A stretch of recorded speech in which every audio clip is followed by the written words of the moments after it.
Dijeron igualdad, pero esta vez me separaron. Dijeron mucho, pero no se olvidaron de callarse. Cuánto odio por mi piel sembraron. Dijeron historia y la tergiversaron. Dijeron guerra, muerte, odio y nos culparon. Siempre. Enfermedades, epidemias nos contagiaron. Exterminación de mi fauna complace a tus mercados. Dijeron riqueza y todo se lo robaron. Oro, platino, diamante, a la fuerza se lo llevaron. Y la actualidad es tan triste que todo aquello que dijeron es lo mismo que hoy se dice más.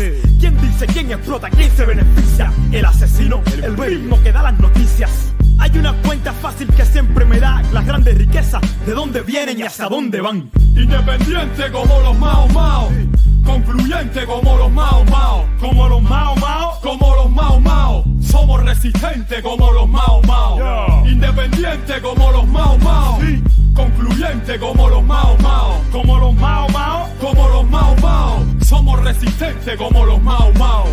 Nati Dre es afroresistencia, cultura ancestral, afrodescendencia, solidaridad. Esa es la esencia, la diáspora africana eleva la conciencia, conciencia negra, universal, progresista y transcultural. Negros y mestizos revolucionando, pueblos caribeños y africanos en un solo bando. No más explotación, colonialismo interno, no más confusión, supremacía blanca en el Babilón. Soy rojo, negro y verde, afroliberación. Mientras más negro, más represión. Somos creadores, recupera tu visión. Mi misión es educar con amor, contra el silencio, vivo sin temor. Independiente como los Mao Mao, concluyente como los Mao Mao, como los Mao Mao, como los Mao Mao. Somos resistentes como los Mao Mao, independiente como los Mao Mao, concluyente como los Mao Mao, como los Mao Mao, como los Mao Mao. Somos resistentes como los Mao Mao.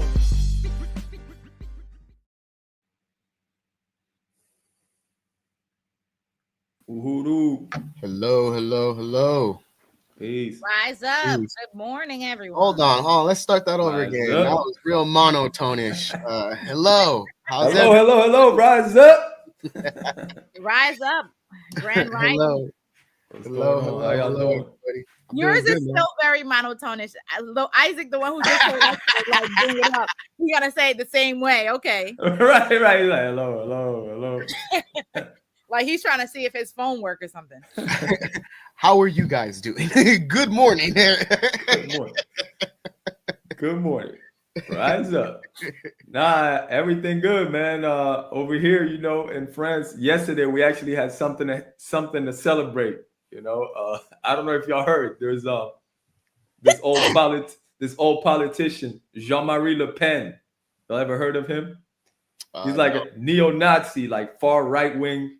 You know what I'm saying? He was the I think I saw that he died, right? Yeah, he passed away. He was the he was the National Front. That was his party. I think he founded it actually. It's like a neo-Nazi party, man. And he tried to be president like 5 times. He never made it, but he became like the face of like anti-immigrant, right-wing, crazy motherfuckers here in France. So these people like kind of followed him and loved him. But now his daughter is at the head of the new party that they kind of rebranded and everything, but it's still the same extreme right-wing party. But yeah, he died. So that's something positive for Earth. Right. Exactly.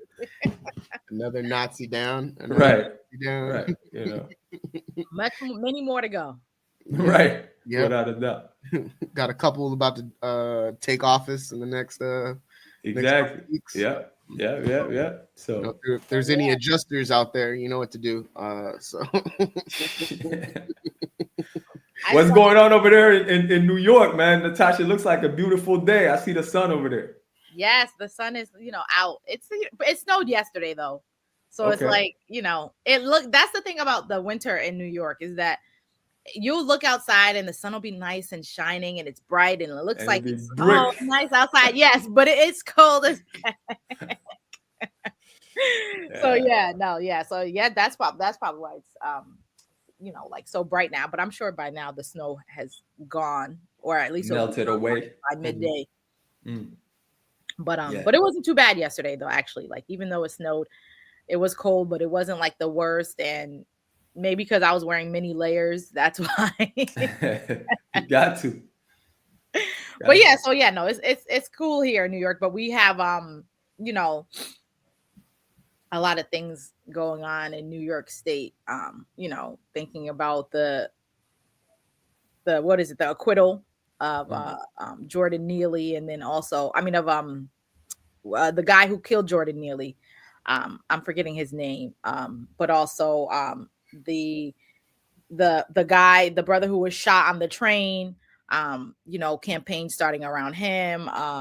Also starting some stuff around a campaign to release, to give clemency to Joy Powell, who's a political prisoner here within New York State. So, you know, like you guys talked, like you mentioned for yesterday's show, you know, it's the same, you know, new year, but it's the same stuff still going on. You know, here within the United States, what they call the United Snakes, and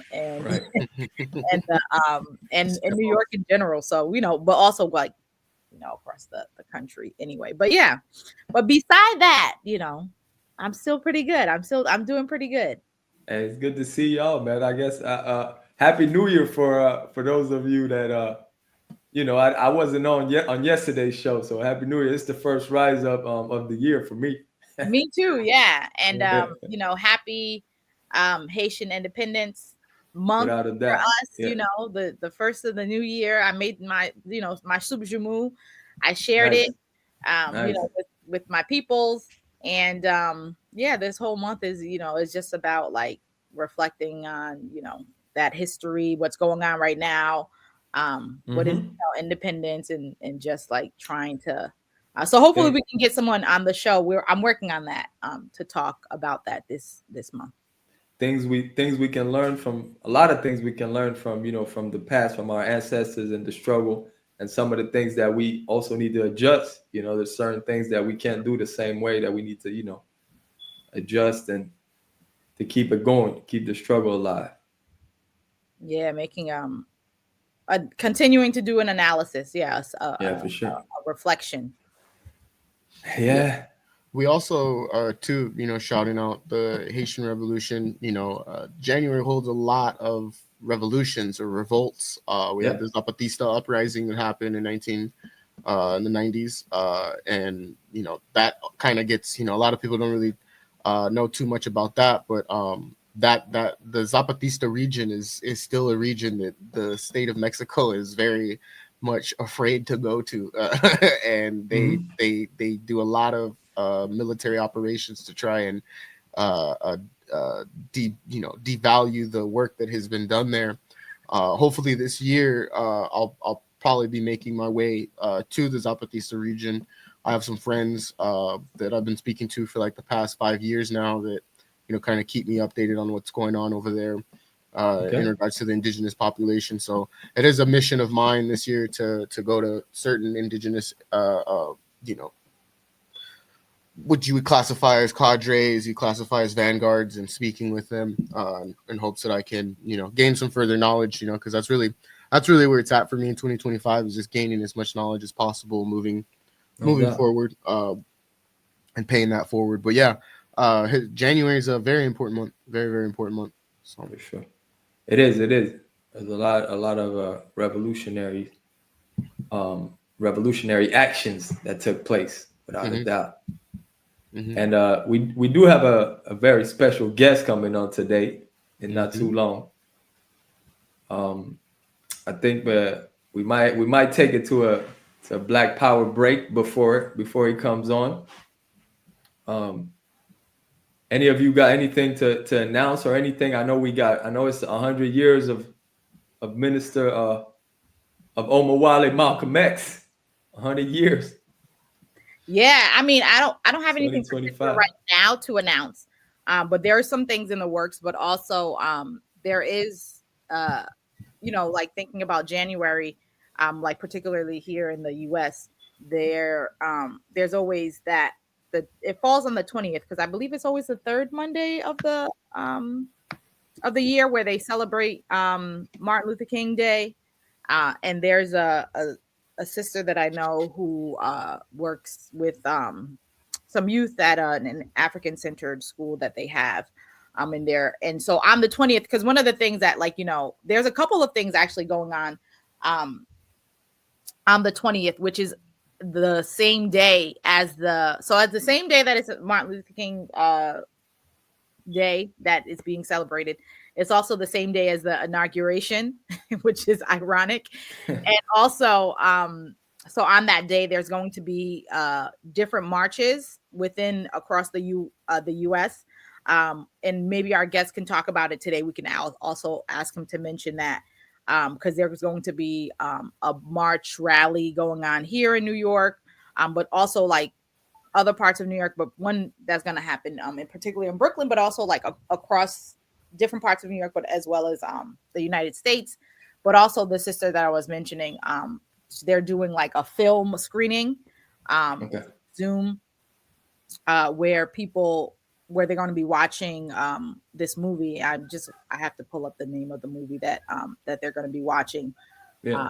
I think she's cool with me sharing like the thing, but I'm gonna just double check with her in terms of the flyer. But there's a couple of different things happening to get people, you know, focused, you know, and to get people to understand and stay focused in terms of like not being thrown off course or into a state of hysteria or frenzy, right? To make sure, you know, we're being organized, we're being thoughtful, that we're doing what we need to do, and staying on point when it comes to work that we know that we need to do as African people within this struggle.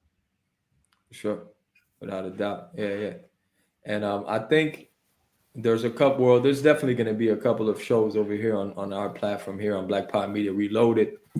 There's going to be, I think on We Charge Colonialism as well. Y'all have some things planned. Maybe, I think we got the comrade. Yeah, I think we got the comrade Ikemba coming through a little later on. There's going to be things. I know definitely Ikemba is going to be doing a weekly, and I think it's Tuesdays and Thursdays, I want to say, where it's going to be looking through, as you were saying before, the work of Omowale Malcolm X in terms of all of the work that he's been doing, that all of the work in speeches and writings that he's done, and going through that and having people be able to come on and discuss it with him and do all that other stuff. So that's definitely one thing that's going to be happening on We Charge Colonialism. So everybody make sure you stay tuned for that. No doubt. Mm-hmm. Yeah, we'll thank you. The flyer up too, so that people can check it out and know where to go. For sure. Appreciate that. All right, so I think our guest is going to be on in a second. Do we want to go to a break for Black Power, or are we coming in with our guest right away? Yeah. No, I'd say let's go for a break for Black Power. I want to also emphasize a little bit later. I'll be giving some updates on Leonard Peltier, but I just appreciate that for a respectful manner and to respect our elders' time. We're gonna cut to this break for Black Power. Enjoy Mumia Abu Jamal speaking about death row. We'll be back.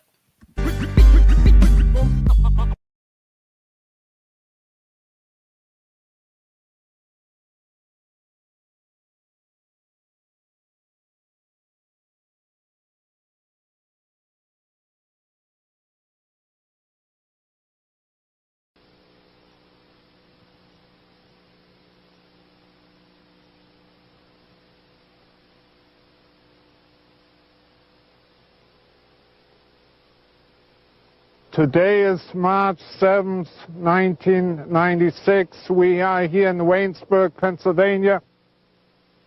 The death penalty is a political creation. It is a creation of the state and a creation by politicians to obtain political power in higher office. That politicians use the death penalty as a stepping stone for higher political office. And they project, using people's cases, what people are about on death row. And that's deceitful. It's untrue. It's unreal. In this sense that you will hear politicians talk about people on death row are the worst of the worst, and they're this and they're that, and they're monsters and so forth. But what you will not hear is that there are many people serving lesser sentences, life sentences, or a term of years, who have been convicted of similar, if not the same kinds of things. Or there are other people who are, by virtue of their wealth, were not convicted at all.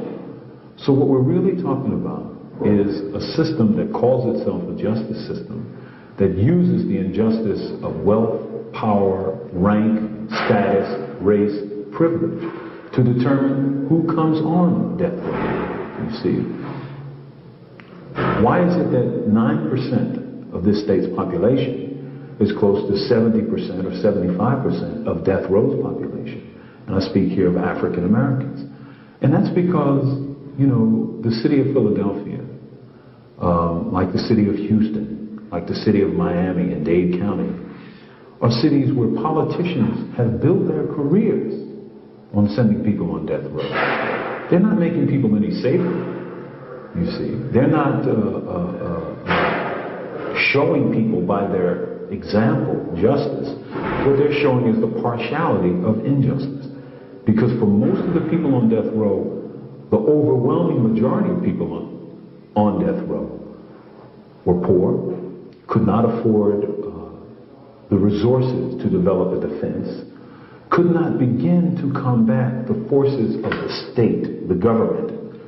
And as we saw very recently, that is, all of us across America, if not around the world, in the O.J. Simpson case in California, well, the kind of defense you get is the kind of defense you can afford. Most of the people who are here on death row, in Pennsylvania, in New Jersey, in Florida, in Texas, in Illinois, in California, are on death row because they could not afford what O.J. Simpson could afford, which is the best defense. Could you once again say a word what you feel about violence? Is violence needed, or do you believe in a different way? I believe that violence violates the self. That what the system believes in, what the system practices, and what the system preaches is violence. And what the one thing that we don't want to do is do the same thing that the system is doing every day. If that were the case, why replace the system? You see, we want a new system where people are free and free of the violence of the system.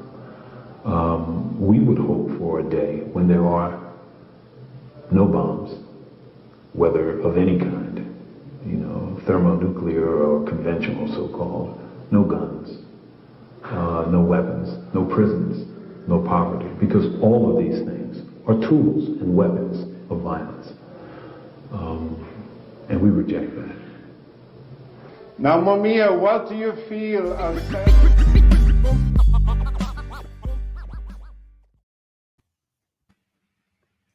Man. Welcome back. Yeah, I think that what Mumia was talking about in terms of like the prison and what happens in prison is very much connected to what we're going to be talking about with the guests that we have today. So we're going to be bringing up our guests to the stage. Omowale Clay from the December 12th movement, who we've had on our show before, but who is doing work and recently had a rally around what's going on with Robert Brooks. Omowale, do we have you here with us? I think so. Am I here? You're here. We hear your voice, but we don't see your face. Really? Yeah, we hear you, but we don't see you. We saw your face before, though. But welcome. I see y'all. Welcome.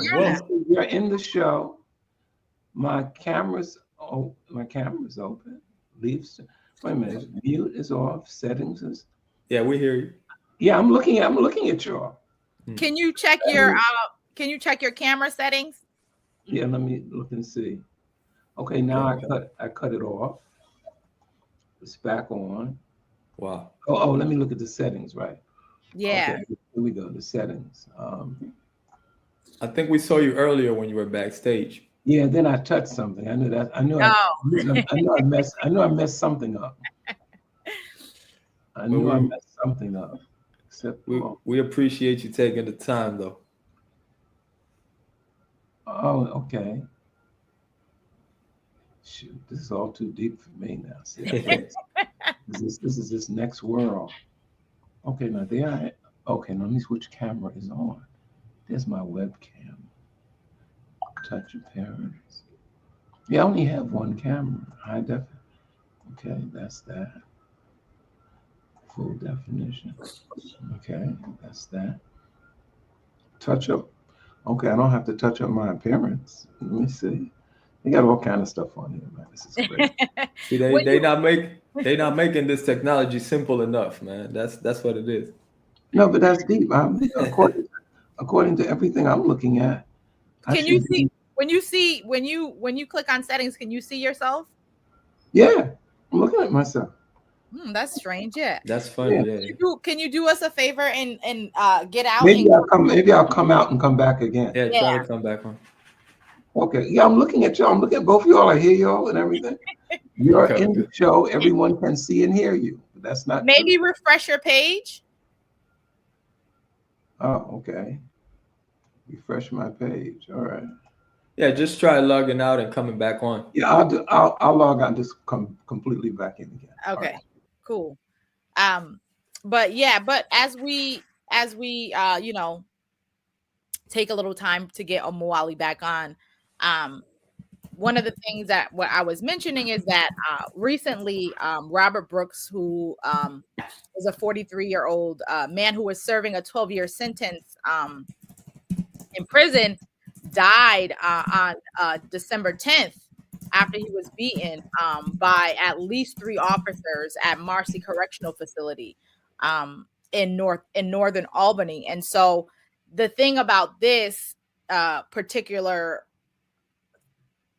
killing was that it was filmed, and a lot of people talk about how usually when deaths happen, especially in prisons, people don't get to know exactly what's happening or what happened, or you know, how they were killed. But in this instance, we saw videos of it. So do you see me now?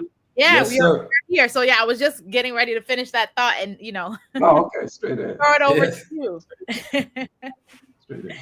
So yeah, so we were talking a little bit about Robert Brooks, and we wanted to, you know, because I know you recently you had it was a town hall meeting around what we need to be doing as a people around this particular issue. So can you just talk to us a little bit about the town hall and the Robert Brooks and what was discussed, and why is this important for people to be engaged in? Okay. First, you see, I have on my Malcolm X hat. Yes, sir. we in the centennial now. Yes, you know we're here. We're in the centennial, and I'm going to start everything off by saying it's time for us to climb back up on his shoulders, so we can have a better view of the world and continue to advance what he put before us.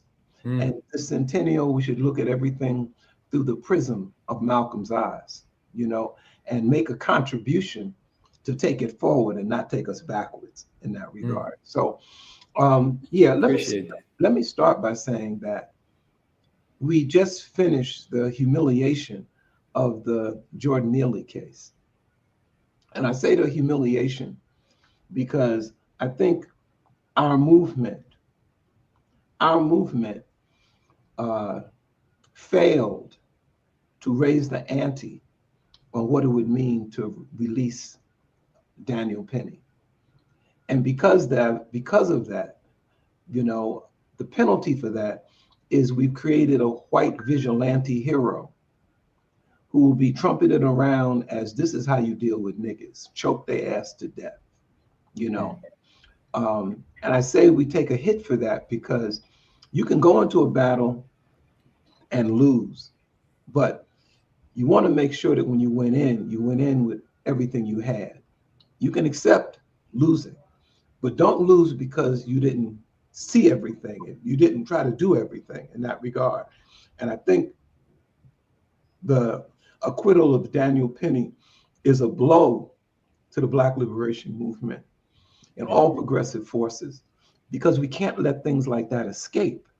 because they become weapons against us in that regard. So I say that in the context of looking at the Robert Brooks case. And for people who will remember, years ago, when this young brother, Yusef Hawkins, was killed, he was killed right around the time Huey P. Newton died. And I remember we had a march across the Brooklyn Bridge and shut the bridge down and all of that. But the key thing was that we got somebody a life sentence, which was Joey Farmer, who was a mentally disturbed white boy who was given the gun to kill Yusef Hawkins. And then this Italian mobster's son who was involved in it got 11 years. But there were about 13 to 15 other people involved in that you never heard from. And I raise that historically because in the Robert Brooks case, we have 14 people who work for the corrections department, 13 guards, 1 nurse, and now I understand that there was another nurse there. These are white male nurses that were there, that there was another one who hasn't even been brought into it. And I say, as we speak, they are plotting how to dump everything on maybe 1 or 2 people so the rest can be exonerated. That's their plan. I mean, that's what they're setting out to do. They got busted on the videotape, so they can't hide that. The atrocity they can't hide. The loyal opposition in our community will be horrified, and they would say, we got to do something. But there were at least 14, 15 people there, and they're already behind the scenes trying to figure out how to minimize it, because to put 14 to 15 white people in jail for killing a brother, right, is unheard of. Right. So we don't have to start from wondering what they're going to do. We know that they're already in motion to do that. Question is not that. Question is, what are we going to do? And what we're going to do, is it going to be measured by what they're doing, or should be measured by lessons we've learned in that sense? So I say that because, as people who I assume a lot of people have heard, but always there's a question of people might not have heard. On December 9th, I think it was back then, we didn't even know about it until later on when the videotape was exposed. Letitia James, the Attorney General, came out and said, I want people to see this videotape. This brother was murdered, tortured, murdered, brutalized, handcuffed behind his back, stripped. I mean, it was really just a tortured murder and stuff. And she said it out and everybody said, whoa, like that. So then it was 13 guards and 1 nurse were involved in it. They thought they turned off the camera, but the camera was still on. So they are busted, Letitia James, the Attorney General, was going to come from prosecuting this. And then it came up that 4 of the guards were already being defended by her office. To be defended by her office at this point meant that there were civil suits against them. And when you do a civil suit against an employer like that, you're really suing. You can sue them privately, but you're really suing the government because they work for the government. So her office is defending 4 of them already in suits around brutality. So then, therefore, she then took herself out of the case. She reclused herself from the case and now gave it to this prosecutor up in Oneonta, I think it's Oneonta County, this other Republican, right-wing Republican special prosecutor to now handle the case. So already things are set in motion that it's not in New York, it's upstate. Remember the Tawana Brawley case? It was upstate. And we know what upstate in New York is. It's like the cotton fields, decades ago. And so we're faced with the question of first getting the word out. Then the question becomes, what's the strategy and tactics? What does that mean in 2025? What does it mean having just lost this case with Daniel Penny? How do we move? So we had a town hall Saturday, and one of the things that we put forward was we have to begin to talk about our ability to have a general strike to mobilize what we must do and must strategize to be able to do, because as old civil rights attorney used to say, Conrad Lynn, he said, this country responds to 2 things: violence and economics. And of course, the violence is to enforce the economics. And he said, you can be speaking in their face, almost spitting in their face, talking to them, and they don't hear a word you say unless you speak their language. He says, but once you identify the language that they understand, you can be 25 miles away and whisper, and they hear you. They're right on point because you're speaking in their language. And like I said, he said violence and economics. So what's on the agenda? Of course, always economics. You know, anything else is a whole nother issue. And, you know, but economics. And so how do we do that? Well, first is a question of the necessity of doing it. And so when we had the town hall, what was interesting was some people raised, we're not ready for to do a general strike. I said, well, first of all, what does that mean to you when we say general strike? Because some people said, well, it means we have to have a strike fund. We have to. I said, well, no, first of all, let's define what we're talking about. The first thing about a general strike is that we generally do something together, whether that's for an hour, a minute, a day. I was talking to this Ikemba on the phone earlier, and we were talking about y'all are youngsters, see. So, you know, Omowale 78. So, you know, y'all are in that sense. But there was a movie that was called The Day the Earth Stood, the day the Earth Stood Still. And so he came and said, "Oh, I saw the remake of that." I said, "Well, I saw the original too." And you know, the dude came from space, and he was telling people, "Y'all are like messing up," and people in outer space said, "We got to deal with y'all behind because y'all are just violent and uncontrollable." And so they said, "I know you don't believe me, so at 12 o'clock on this day, we're going to shut the whole Earth down." And for an hour, they shut everything down. You know, and he says, "Yeah, I remember that." I said, "Right." So it wasn't a 20-day strike. It was to make a point of what we can do. And the only way you know what you can do is to do it. And so, you know, somebody Saturday said, well, you know, in terms of Malcolm X, you know, for nearly 35 years now on 125th Street, we shut down all the stores on 125th Street between Fifth Avenue and St. Nicholas Avenue, all of them, Whole Foods, all of them. We've done that, and we fought for that over these decades. But it doesn't matter what day it comes on, between 1 o'clock and 4 o'clock, we call it a commercial moment of silence in honor of Malcolm X. You know, that's what we named it. But the bottom line is, you close your store, we boycotting you, we shutting you down. So we were saying was, we have to come up with tactics that can be effective. If not, then we'll always concede to the loyal opposition who will always present to our people, this is the most we can do. This is what we must accept. And so coming off the Daniel Penny piece, which is such an insult to us, if any of us, the four of us right here, if one of us had been on that train, it wouldn't have been like that. And we just got to dig on that. Just one of us, not armed, one of us saying what needed to be said and ready to enforce that you're choking this brother to death, stop it. There's nobody else on the train, whatever perceived bullshit threat you thought there was, because he wasn't armed. He wasn't leaning over a particular person to threaten them. He came on and screamed his trauma.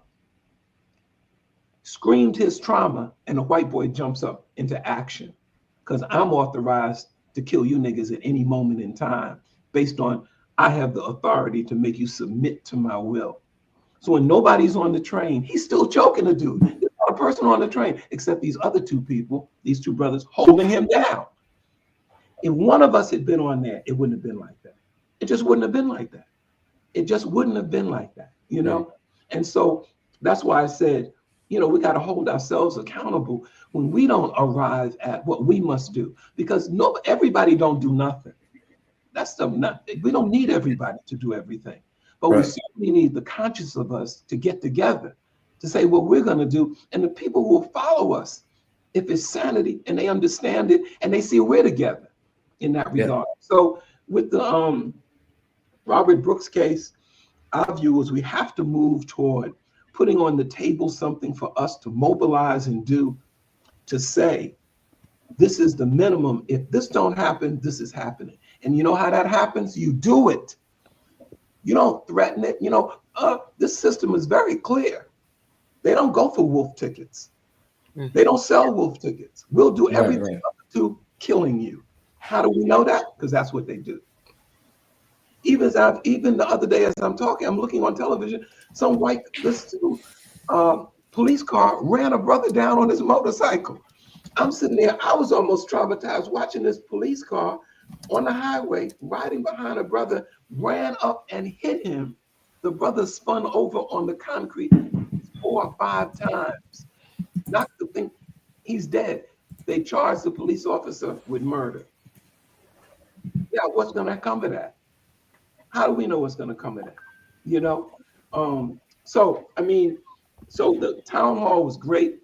There were lots of people who came out. I think they wanted to hear, what is December 12th going to say about this? What are we going to say? I said, well, I'm not going to tell you nothing like it's easy. People are talking about going up to Kathy Hochul's State of the State, talking about going up to Oneonta County for a demonstration. I'm straight ahead, all of that. But if we don't get together to mobilize our people, to weaponize our people, as a young brother said, one of our young brothers said at a press conference in Hochul's office, to create a second strike. To create a second strike. You do this, this is what happens. If we can't do that, then we just bullshitting. You know what I mean? Bullshit. Mumia in jail, he's in jail for a very good reason. They don't want him out. It's because of what he represented. It's what he represented. It's what the Panthers represented, which was organized resistance. Organized resistance. That's why they give these brothers football scores as jail sentences. You can murder 5 people in the Black community and not go to jail as long as Mumia has been in jail. There's a town hall tonight, and let me just be frank. There's a town hall tonight. Some of the brothers from this coalition around, former imprisoned brothers and sisters, some of them I know, they came to the meeting. They said, we got to all get together. I know straight up, one of the people in it is full of shit. Just full of shit. You gotta call a spade a spade. Yeah, I call a spade. He put on a cleric's collar to act like he's a priest now. That was the hustle that got done years ago. If you fail at something, I remember C. Vernon Mason did that. He became a priest. And then I can tell you the ones, because I know them. They became the priest. They understood the Sharpton hustle. I don't have a church, but I got a collar. And it's to play on our people's Christianity and stuff. If a preacher says it, like that. But we're gonna go. We told the brothers when they said we got to get together, I said straight ahead. The interest of us being united is very important in that regard. So we're gonna go and see the lay of the land. When I hear buses are going someplace, the first thing that hits me, Natasha, who's paying for them? Right. Absolutely. Who's He funding pays it? the piper, calls the tune. 100%. You know what I'm saying? Letitia backs out because she coming from, I don't want there to be any. I said, white folks don't even go through that about conflict of interest. Nope. Their position is we're a conflict of their interest. You know what I mean? They don't even go for that. It's a conflict of interest. So I want to be. We're the only ones who see the principles of America that crackers don't ever see, because they didn't set it up that way. That's talk. In reality, they enslaved us. In reality, they built prisons for us. In reality, they created gun laws for us. That shit applied to them. So we're the first ones to come up and be an American. I think Negroes are the first real true Americans. We get out that creed.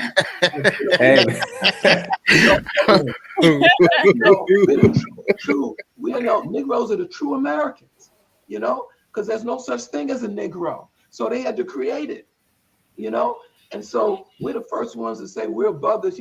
Obama, he want to lecture Black men about Trump. You need to lecture yourself about why you didn't let some brothers out of jail since you had the ability to pardon them. Why didn't you do that? Crackers have no problem. Trump is getting ready to exonerate people in January 6th. Yep, and all of those people from the January. It was an honorary rally. He's coming into office clear about what he's doing. And so Obama has the nerve to talk about lecturing people. You need to lecture how the Democratic Party lost its relationship to the working class, the white working class, the black working class, all of them, because they became esoteric. They became Hollywood. They became all of that, you know, and that's by that ultimately is by design. I mean, it being a democratic duopoly of fascism in of it itself. A question that I have for you. First off, I just want to say thank you for being the first guest of 2025 for Black Power Media Reloaded. That for us means a lot. That we're starting off this year with a guest and a powerful conversation, a much needed conversation in regards to what I'm kind of hearing is that we have dropped the ball, or in essence, if this was a marathon, we have dropped the baton in regards to upholding the values of the Black radical tradition, and how this was treated, and how the Daniel Penny, Jordan Neely case was treated. I kind of hear that. One question I want to ask in regards to the situation as a whole is that, you said that, one, we need to see more accountability. We need to see people taking more action in regards to making sure that this doesn't happen. And like you said, I fully agree. If I was on that subway, guaranteed. I'm a Brazilian Jiu-Jitsu not instructor. I don't teach a school or anything, but I am an amateur competitor. I have a blue belt. So I understand that what he did was essentially murder. I know the limits of which that a pressure points, chokeholds, all of that have, and he didn't exhibit a form of self-defense. He exhibited a form of assassination. And so my question to you is that we see, institutions that once were, formed in the 80s, late 80s, early 80s, like the Guardian Angels, that I guess have come out and said that they want to start patrolling the subways to make sure that certain instances happen. What is your response to that? And do you think that is an approach that the African diaspora needs to take, is creating their own watch parties on these subways to ensure that people from our diaspora don't end up the same way, unfortunately, that Jordan Neely was? Well, let me. That's interesting. You raise it.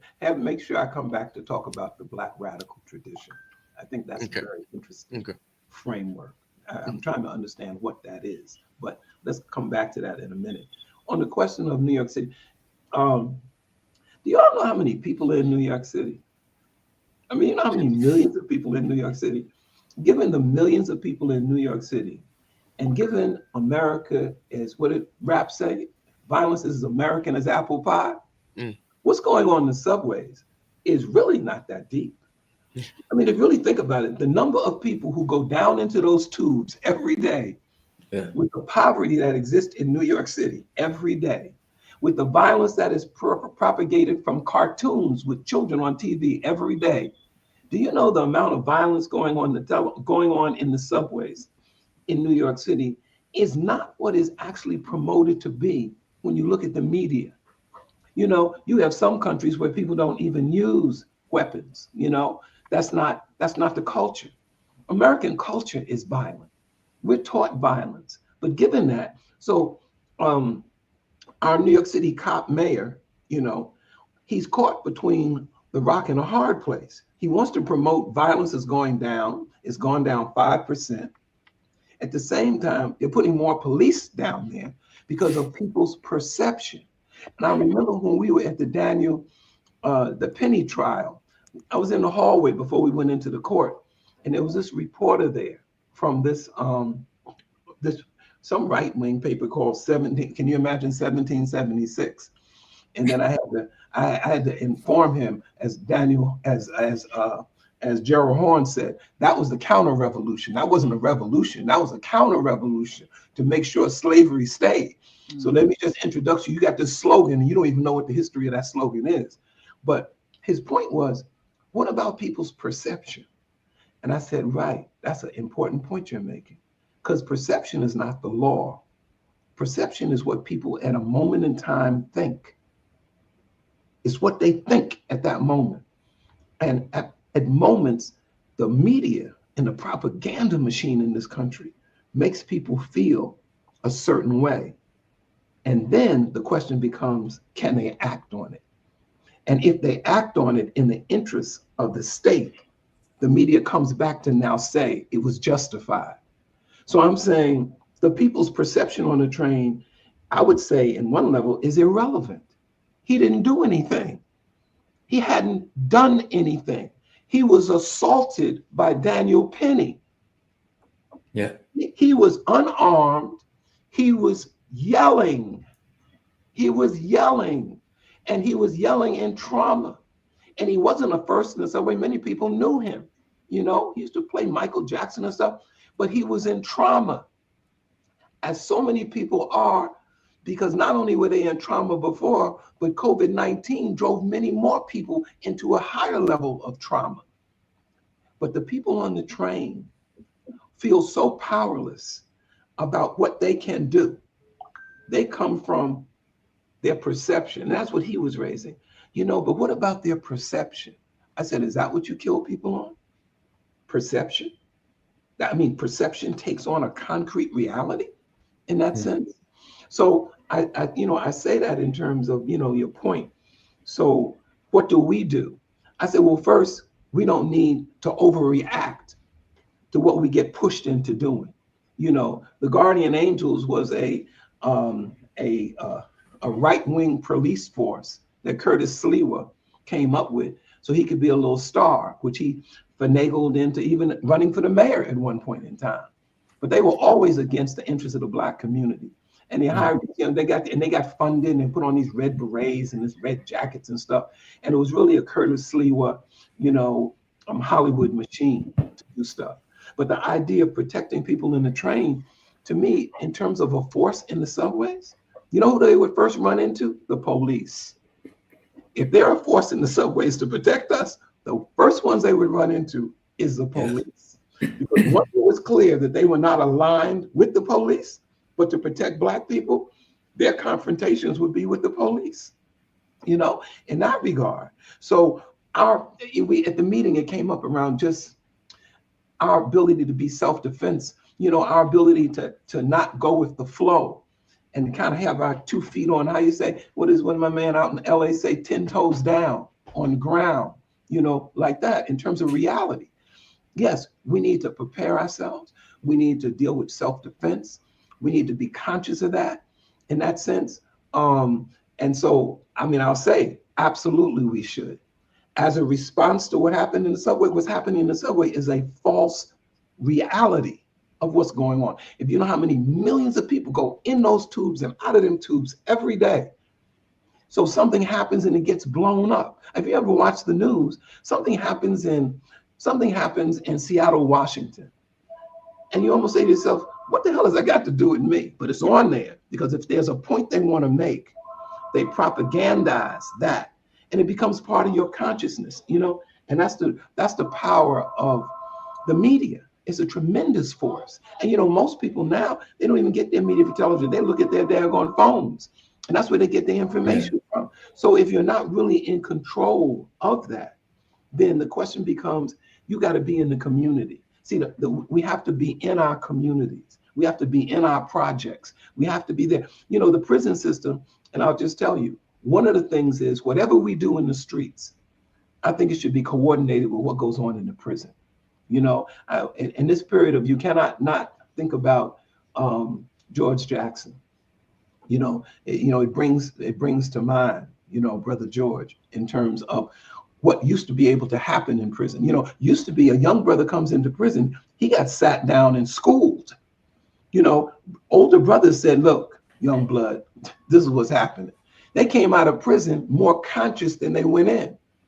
Yeah. Nowadays, they go into prison, they come out of prison some real criminals.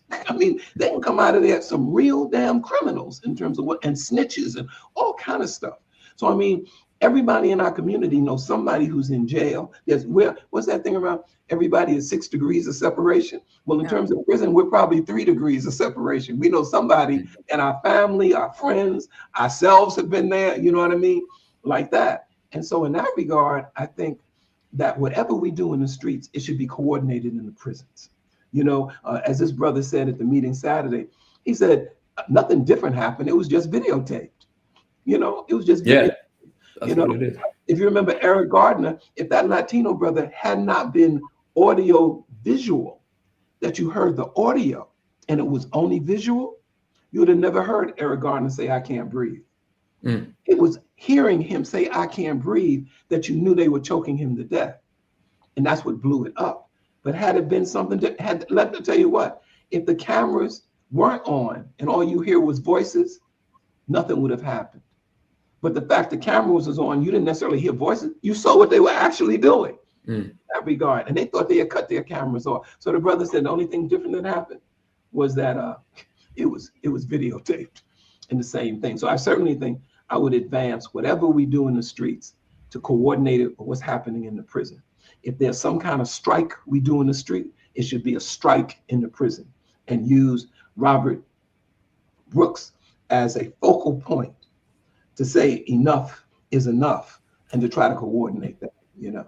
Yeah, and I think too that around this, because there's also some work that the Northeast Political Prisoners Coalition has been doing and is getting ready to do again in terms of there's been violence at Bedford Hills. We had the brother come on and was talking about the violence that was happening at Bedford Hills, which is a women's prison.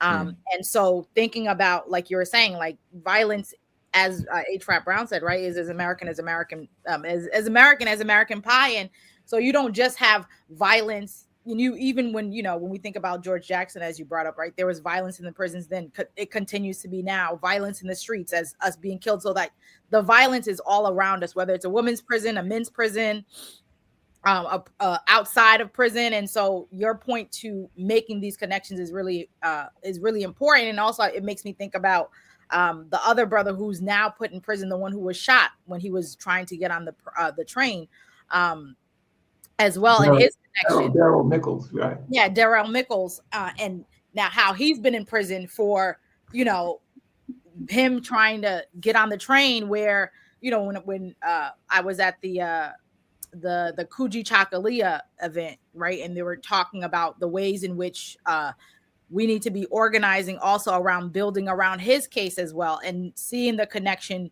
between all of these things, that all of these violent actions that are happening in such a close proximity to each other. Like, well, let me say on that case with Daryl that in PETM, reflection of the Uhuru movement, and all straight ahead to Brother Omowale Yeshitela and the victory that they won. The real victory and the real attack was to make them use their money and time and everything and diversion around some bullshit. But we had talked to folks in Uhuru about that case. We're in the process of organizing a sit down to bring together a defense committee around that brother, because he has 5 charges against him, and the cops, and I even understand his family is suing the police for overreacting to what was happening. Of course, the cop mayor came out before he even had the information to say that he believes the cops were, and this, let me just say, the same mayor during the deliberation in the Daniel Penny case, but while they were deliberating, he came on television and said, "I think Daniel Penny should be innocent." While they're deliberating, he came and said that. You know what I'm saying? But I think that point about Daryl, absolutely. We want to sit down, get from the lawyer where we are. There's videotape on that. They can't deny he was not coming towards any of them when they shot. You could see the distance between the cop and him when the cop starts shooting. Half of these cops are scared to death. You know what I mean? The brother jumped $2.90. You know what a blood would have done? Look the other way. Because, and I say this to your audience too, 85% of the people in prison in New York State are from the Black and Latino community. 75% of them come from 5 neighborhoods in New York City. And the 5 neighborhoods they come from, and East New York, and East New York is and Brownsville up in that. The neighborhoods they come from are the poorest neighborhoods. So if you did a correlation between people jumping the turnstile because $2.90 is a lot of money, for a subway system that was supposed to be, and my father was a motorman for 35 years. And he told me the subway system was supposed to be free. The businesses were supposed to cover the cost to get people to their jobs. Of course. The subway system was supposed to be a transportation system to get their workers to their jobs. And as the city turned blacker and more color and more color and color, just like with CUNY, all the prices of everything started going up for everything. So $2.90 is a lot, you know, it is a lot. And so those subway systems where people are jumping the turnstiles are the poorest neighborhoods in the community, where the subway system should be free, you know? And so them cops turning around, jumping, chasing somebody for $2.90, please. You know, it makes me think that they were wondering whether they were under surveillance, and they would not have been told. They would have been, why didn't you chase him and shoot him and shut him down? So they actually run and chase him upstairs and pull out guns.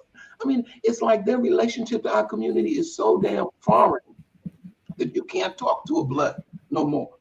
You can't rationalize with a blood no more. You come with, I'm blue. I don't care what, I'm blue. And my gig is to prove that I am just as down with the rest of the folks. And so they shoot him, you know. But we're working on pulling that together to give him some kind of community support and support for his case in terms of what happens with him and what happens to those cops who shot those two innocent people, you know. Yeah. Did you have a question, Fernando? Yeah, I did. Again, I wanted to thank you for being our first guest on the Rise Up. It's great to see you again, Brother Omowale. I wanted to ask you, when you first came on, you started speaking about Malcolm, you know, and I know it's 100 years. I would love for you to give us a couple of specifics of things that we know that we've gotten away from, you know, as far as Malcolm, and that we really need to come back and you know, and bring back, you know, into our struggle for, that are really key things that Malcolm taught us or that Malcolm stood for, you know. Yeah, you know, one of them is, you know, and we're doing this, we had this thing kick off around planning for this year. We picked about, there were 5 different things we talked about. Malcolm was, one was around self-defense, one was around Pan-Africanism, one was around cooperative economics, one was around exposing Negro lackeys, and the other one was defense from the police, you know, and those were 5 things that were just kind of shaped in that sense. But on the question of, say, the first one around self-defense, it's to re-energize our people that our lives are important. And that the first thing to defend is our lives, not to take them, but to defend them in that regard. And the attack on our, and I want people to understand, the attack on our culture has been going on for the past, I mean, concentrated over the past 35, 40 years. There's been an assault on our culture. I remember when Dr. Dre was promoting the shit, bitches ain't shit but hoes and tricks. And I remember we had to fight some niggas on 125th Street about, and because the Koreans printed these long t-shirts used to come down below your knees, and on the back of it, it had his quotes, bitches ain't shit but hoes and tricks. And we used to say to them, we used to say to people selling the t-shirts, I said, who are you talking about, your mama? Are you talking about your grandmother? You're saying that a black woman should walk down the street and see a t-shirt, a poster that says bitches ain't shit but hoes and tricks. Whose bitch are you talking about? That's an attack on our very being. Yes. Be able to walk around our neighborhoods. You don't see that walking around our neighborhoods with posters saying bitches ain't shit but hoes and tricks. When they took rap music and took it away from the question of the classical, I love you, baby, you broke my heart, I win you back, to bitch, hoe, and they started bringing pimp shit into the culture of the music. Once again, an attack on our very being and our identity. And then the question around putting guns in our neighborhood. You know, a kid can get a gun faster than mama can get an apartment. How does he get high quality guns? And one year, years ago, you had to try to make a zip gun. Now these kids can get high quality guns, Smith & Wesson, Ruggers, all kind of stuff in our neighborhoods. How are the guns coming in? And then who are they being used on? You know, I mean, aren't you hip to the fact the reason cops can outshoot you It's simply because they practice. It ain't like they good. That's why the minute they run into a brother who's been trained in the military, they lose. But we be shooting, miss the person we shooting, hit the woman with the baby, or all of this stuff. And so when I say self-defense and what Malcolm was talking about, the first thing is to defend ourselves from that also. It's not just the violence, it's the attack on who we are, because you don't kill something that you respect and honor. And before, the theme used to be, these are our kids. They're not your kids. They're not private property. They're community possessions that we have to teach. And that, so that's one of the key things in terms of what Malcolm told us, is that we got to love ourselves. You know what I mean? We got to fight for ourselves. We got to hold each other accountable, not to be niggas, but to be Africans and to have a history in that stuff. So Malcolm was always, that was just Malcolm. The other thing was around the question of these Negroes, these Negroes that don't uphold nothing for us. They really don't. I was in Cuba for this UN decade for people of African descent, which Natasha comes from. We went to Durban back in 2000. That's where it came out of the Durban Declaration, a decade for people of African descent. So this was ending the first decade. They're going to do another decade. But when we were there, Barbara Lee was there from Congressional Black Caucus. She said she comes there all the time. So I don't like to knock them individually. I like to deal with them collectively, in terms of their collective stuff. They allowed Biden to run again. And I'm sitting there saying to myself, you Negroes, what were y'all thinking about? Did you know what Trump winning would mean for our community? So how you let this arrogant cracker come and tell y'all, I'm going to run again? And believe me, I ain't coming from Democrat, Republican, but I'm also coming from the tactics of the rise of fascism in this country and what that means for our people, what it will mean for us in that sense. So I'm sitting there saying, so what did y'all say about anything? What are y'all saying about the Sahel and Niger and Burkina Faso and Mali, and they're struggling against French colonialism? Did y'all get on a plane and go over there and say, I'm down with y'all? What's the point of you being an elected representative if you have a white agenda? There's no black agenda. In New York City, the only person I know that was not part of the Democratic machine was Charles Barron. And I'm not making Charles perfect. I'm not making Bill Perkins, who was probably the closest to Charles, perfect. But I'm saying they had a black agenda. They had an agenda that the only reason, the place where people are moving into is East New York. That's the only place in New York City black people are actually moving into, because they've been driven out of other places. And I know how that happens. You sit down and tell these cracker developers, you want to make that amount of money? Bye, I see you. And you know what? They want to build so bad, but you already capitulate from Jump Street. And why do you capitulate? Because are you getting something under the table? Or you scared? You know what I mean? Like that. But there has to be a black agenda.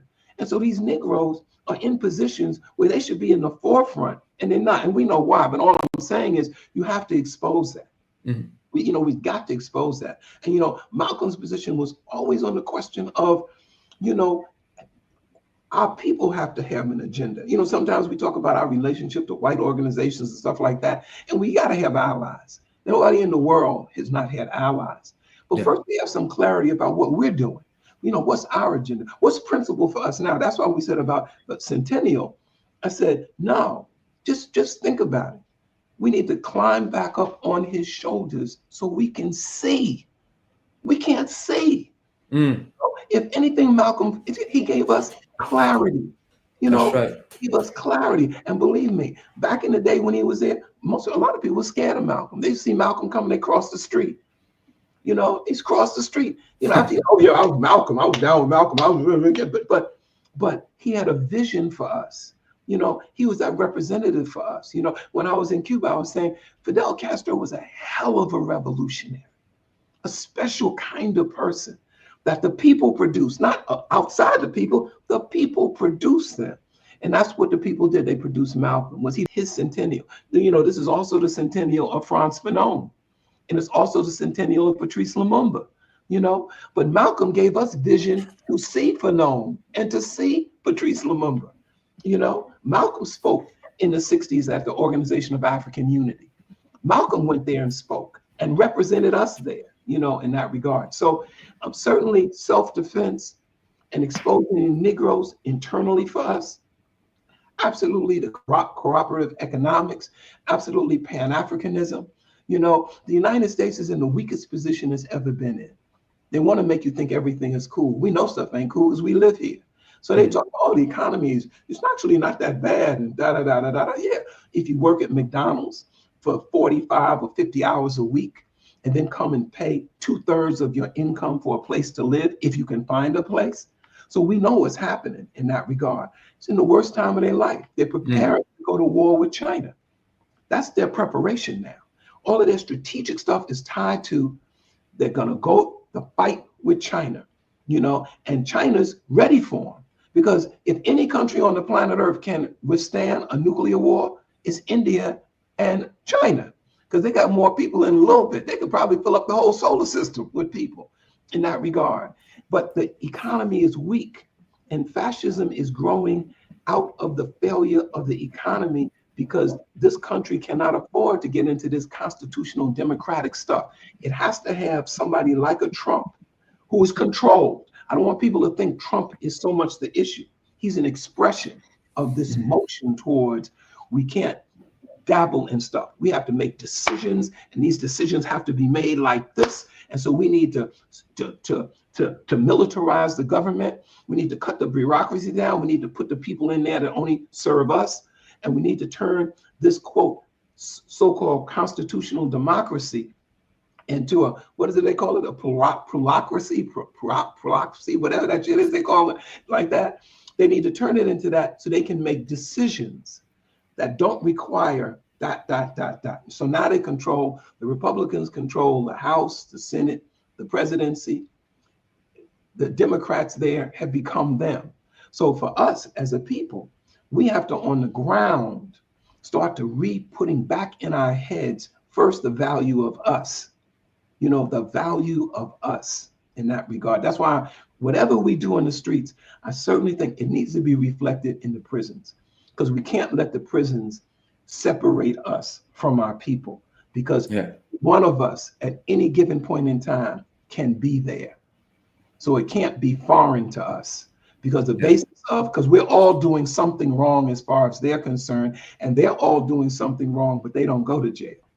You know, they don't go to jail. I'll end by saying this. I saw this thing yesterday. It said Elon Musk in 10 years went from $4 billion to $447 billion in 10 years.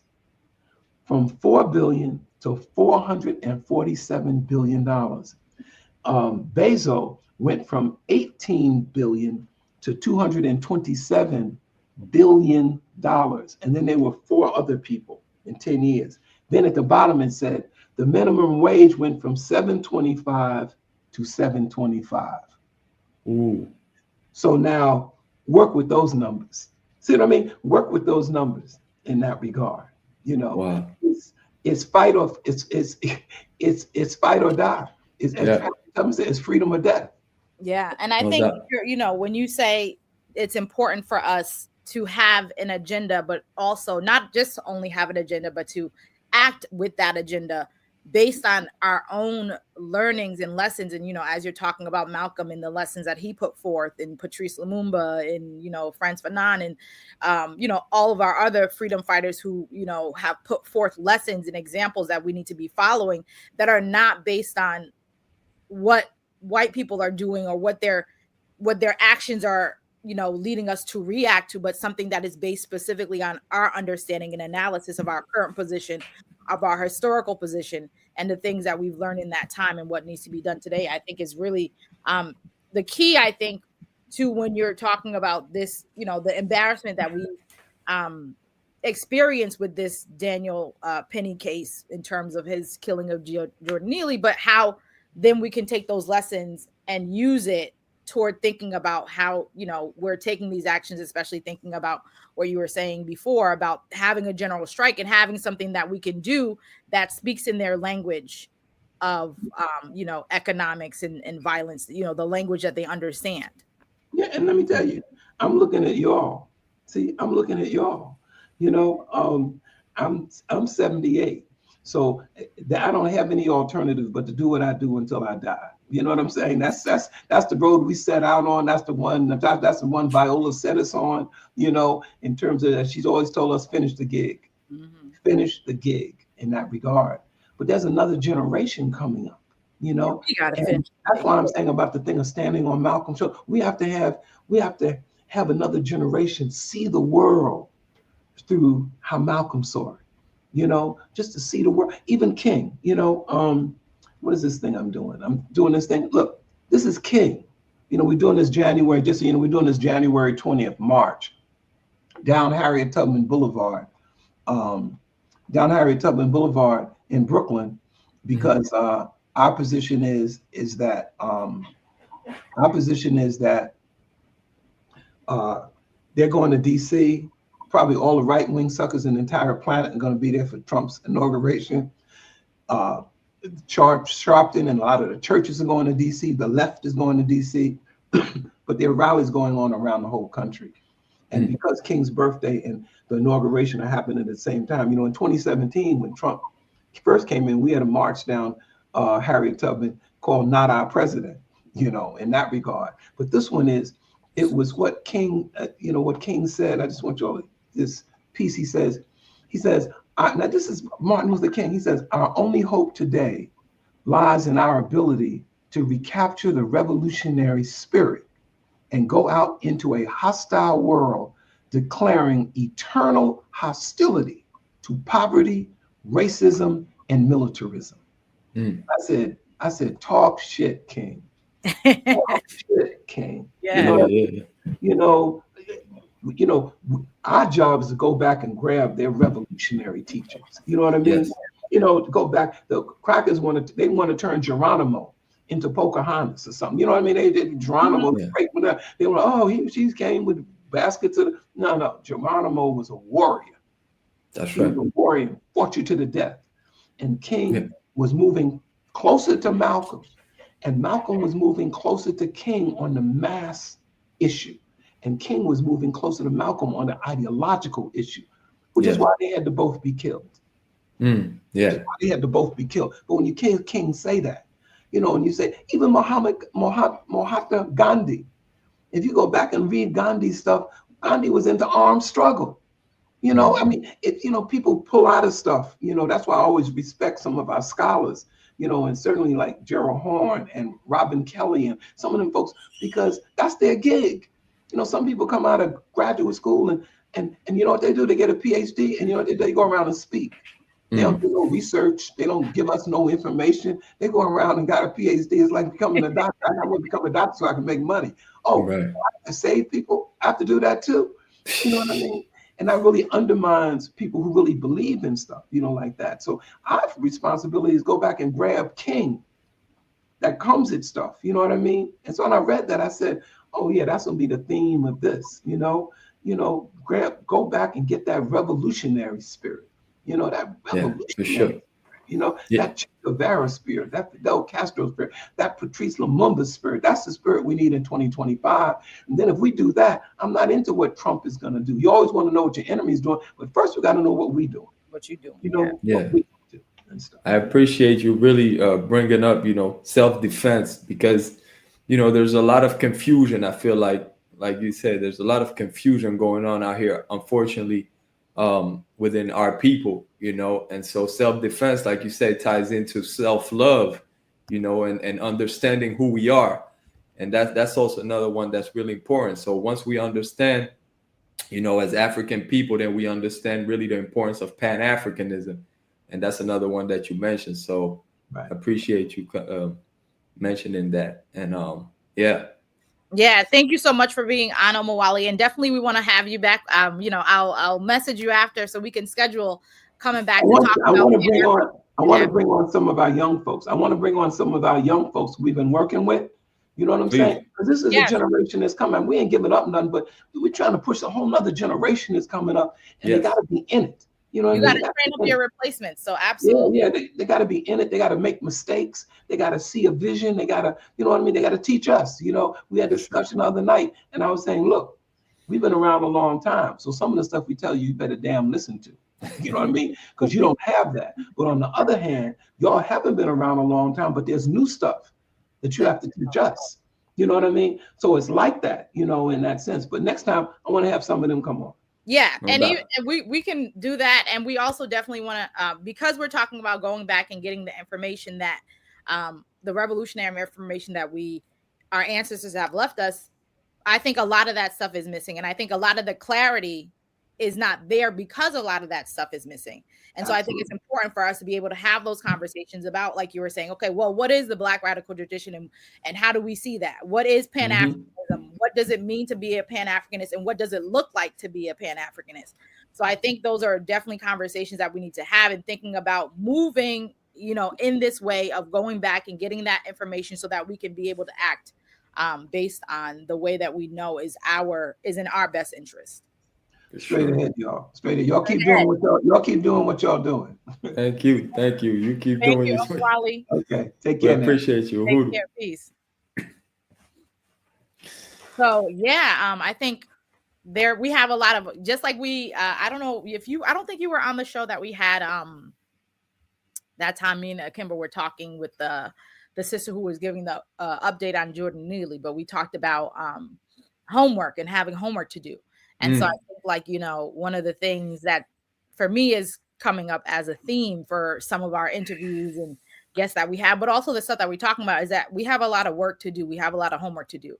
And so in taking those things and putting them into practice and doing the things that we say we're going to do, like he said, right? You know, it's doing those things. That's what's going to get you the results, is doing something. And so I think, like Omowale was talking about, bringing up Malcolm X, right? I think, like you were saying, and also like Isaac was saying, that him coming on as the first guest, right? How great is that when he's setting the tone for the vision that we should be having, and the movements that we should be making, and the actions we should be taking, and the way that we should be thinking in terms of 2025, right? His thing around self-determination, self-defense, Pan-Africanism, cooperative economics, protecting our culture, and all of those things. And also I think, you know, it's important for us to, you know, to understand that, you know, people like him, like Omowale Clay that was on with us, we really have to honor them, you know, because, you know, he says, you know, like he says, like, you know, I'm 78 and, you know, I have no other option but to, you know, just keep going. Like, but the truth is, you know, there's a lot of movement dropouts, you know, so when there's people like him, you know what I'm saying, that's 78 and that's still struggling, that's still going strong with us, you know, that's still part of our struggle. We have to honor that, you know, so we really have to appreciate that and listen and learn from our elders, you know. And like he said, it's a people's movement, so the youth always has to be at the forefront, but we definitely have to learn from and honor, you know, our elders, you know, and give them their flowers before they're our ancestors, you know. So absolutely, yeah, I definitely agree. Yeah. So I think, you know, and even connecting, because I know, you know, we're short on time, and I'm short on time, but I think what he was talking about in particular to how when they, you know, went to Cuba recently for the wrap up of the decade of people of African descent, which now they're moving into another decade. And I think that is telling too, right? The fact that you had this decade of for the African people of African descent, that clearly much hasn't changed in the ways, right? And the changes that were had, the victories that were won have been rolled back in a sense, right? That and even if those that haven't been rolled back, there's push against them to be rolled back, because obviously, like, you can't have African people really rising against white supremacy, because then there is no longer white supremacy if you win. Right. Completely. Right. And white supremacists are not finna have that. Of course, they're going to continue to fight to maintain their position. And so I think, you know, one of the things that he was talking about when going to Cuba was that these Black representatives, that is also part of the work that we have to do, is to call out those who are pretending that they're for us and they are not for us at all, right? That, like Letitia James, who was the one who denied the release of Jalil Mutakima, you know, Black Panther Party veteran, freedom fighter, political prisoner when he was in prison. And, you know, and at the same time, now you see the same thing where she comes out and she wants people to see the video. But at the same time, your office is already defending these cops who killed these cops who already killed him. And so that same thing of, you know, pretending that you're on our side when you're really not, you're just there for yourself. And so when he mentioned that these Black people, these Black representatives that were also there in Cuba, and he's asking them like, okay, well, what did you do? What did you say? But clearly you have no Black agenda because you're not there for Black people and Black people as in general, even though you're also Black, you're really just there for yourself, that one, you know, the one person. And you didn't go over to show support to the Sahel region and what their, you know, and their position against imperialism and neocolonialism, and the way that they're fighting and pushing back against it in the way that we know Malcolm did and Martin did. And those other, you know, like Paul Robeson, we can name so many of those of us here who were very clear on who we were and who we are as African people, and understood that the importance of Pan-Africanism and supporting all of us within the world and the movements toward our liberation. And so, you know, all that to say, like, that really reminded me of the story that I wanted to bring up for today's show in terms of what's going on in the Sahel region. And I think, you know, that's going to become, I think that's another thing that I think for this year needs to be at the top of our agenda. Absolutely. Just in the way that we know we can think about the way we supported as African people here within the United States, Ethiopia against the war that was happening, but also we supported the independence movements of many of the African countries. We need to be doing those same things and seeing what is our role in supporting them and showing them support. And I think obviously for us as Black Power Media, one of the main things that we can do is make sure that there's the story, that we're giving the coverage, we're giving the analysis, that it's on front page, on the forefront of our minds and thoughts all the time, and that we're constantly engaging with it, so that we can get the news out there for the people, but also give them enough to be able to know how they can also be involved, be in the know, and, you know, be in support. So I'm going to share my screen really quickly with everyone so we can run through this story. Yeah. No, you make a great point. We need to definitely be on what's going on with the Sahel states, and especially this new year now coming up. So time to focus on that and support that to the fullest. And so this story says that the title of this story is Zelensky will bite dust on Ukraine's second front in Africa, says expert. And so I'm just going to go through a couple of key things here. So basically, the Kiev regime, unable to defeat Russia on the battlefield, has opened what they call a second front in Africa by aligning with terrorist groups in Mali and Niger, both of which have already severed diplomatic ties with Ukraine, said Russian Foreign Ministry.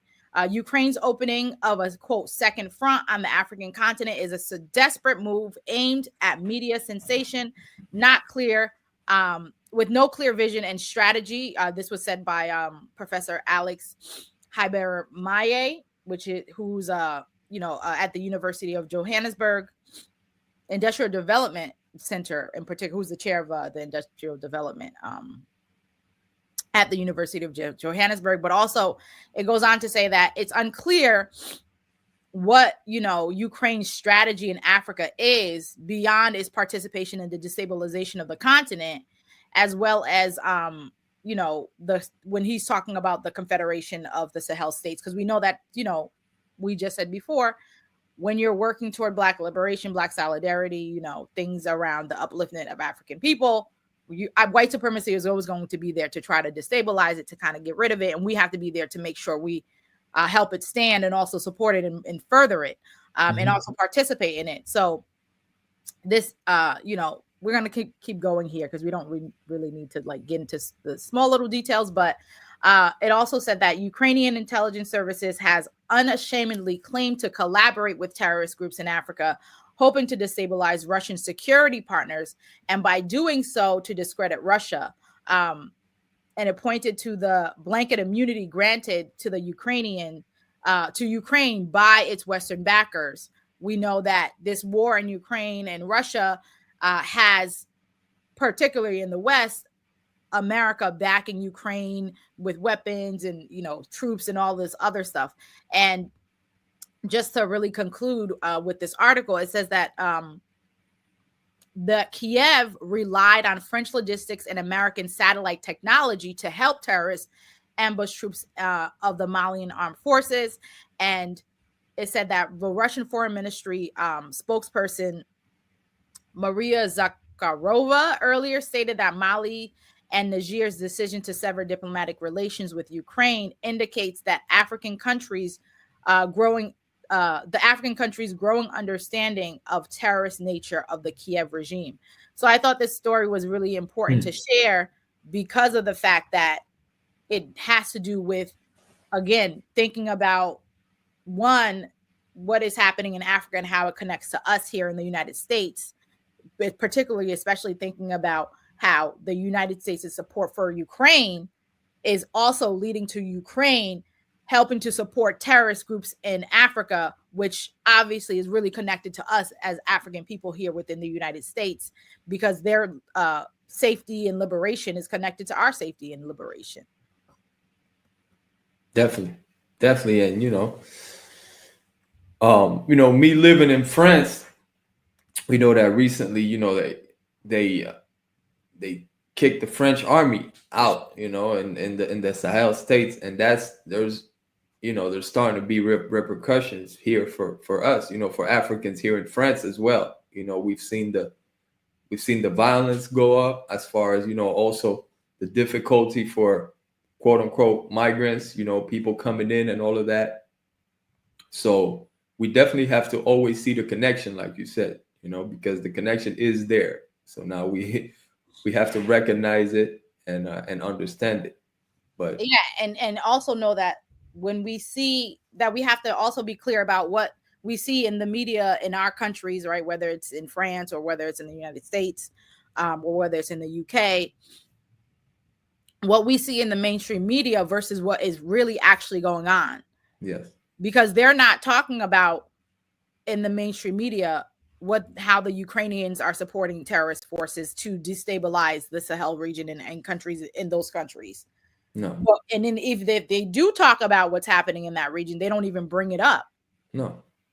And so when whatever happens, let's say there was, to be an overthrow of a particular country in the Sahel region, they would just be like, oh yeah, we got them, we got those dictators out of there. When in reality, those are freedom fighters, and those are African people who actually care about African people and actually building a stable country where the people can actually have a good standard of living. But yet they're being painted in here as terrorists as dictators, and those that they need to get out. And by the way, they're constantly trying to get those quote unquote dictators out of there. Yeah. So as we speak, they've been constantly, trying to find ways. So they're attacking, our brothers and sisters over there in the Sahel states, whether it's, President Traore and the rest of the leadership over there right now, because they can't stand what's going on right now as far as that revolutionary act and of solidarity and Pan-Africanism that's going on over there. So they're constantly trying to find ways to attack that. So we also have to be, like you said, up on all of that, on how they're going to present the stories, on how they develop their propaganda. We have to make sure we understand what's going on with that. And for that, you have to make sure you check out Black Power Media Reloaded. Rise Up Morning Show. Right. Every morning, 7 to 9. Exactly. And make sure you like, share, subscribe. And hit the but seriously. Button. Yeah. No, but seriously, the Sahel states and our solidarity as African people, no matter where we at on the globe, is a must with what's going on over there right now. Yeah, and what we need to be doing this coming year. So new year, think about what needs to be done and what you can do in terms of all of this. Because if you don't do nothing, ain't nothing gonna happen. That's what Omowale said. So Thank you for tuning in to Rise Up Morning Show with me and my comrade, my Undungu Fernando. That's right. Isaac Jasper, who was on here for a little bit, but had to step away. But we'll definitely be back in the morning. That's right. So stay tuned. Rise up. We appreciate y'all. Rise up. Sometimes the riot is a quiet one. Well, the battle is to love yourself and function in society where voices of reason are muted by anxiety, like gaining notoriety is selling your soul. So we tend to go no deeper than the shallow water level, trying to keep us overhead in the face of all the slurs and the stares, mentally frozen, paralyzed by fear of failure and success. So we lock, stock, barrel, running while it's crumbling. All these towers and they're babbling, but the baby's in the bath and the stash under the bed on my head, spinning from the circles and the puppets and the strings that they pull. Then we move. Reactionary warfare never produces when it's on the field. Feeble and foolish. What tools and what weapons are we using? We need some new ones. Real revolution. It's real solutions. Well, we've taken on the ways of the ones who conquer with their guns and religion and division. Got my inner me looking like my enemy. Real revolution. Well, my inner me, really a mirror for the galaxy. New time, brand new paradigms, new contracts to sign. They thought that this would all be televised, though it's happening right before our very eyes. It's on the inside, with their guns cocked. When that rock drops, standing on the rooftop, praying that the mountaintop can live inside the valley. People tell me the reward is somewhere off in heaven, like heaven's only in the sky, like chariots are swinging, like God is something separate from yourself, from your wealth, from your lover, from your neighbor. Oh, your savior is coming in your own name, coming with the face the same. Real revolution. It's real solutions. Well, we've taken on the ways of the ones who conquer with their guns and religion and division. Got my inner me looking like my enemy.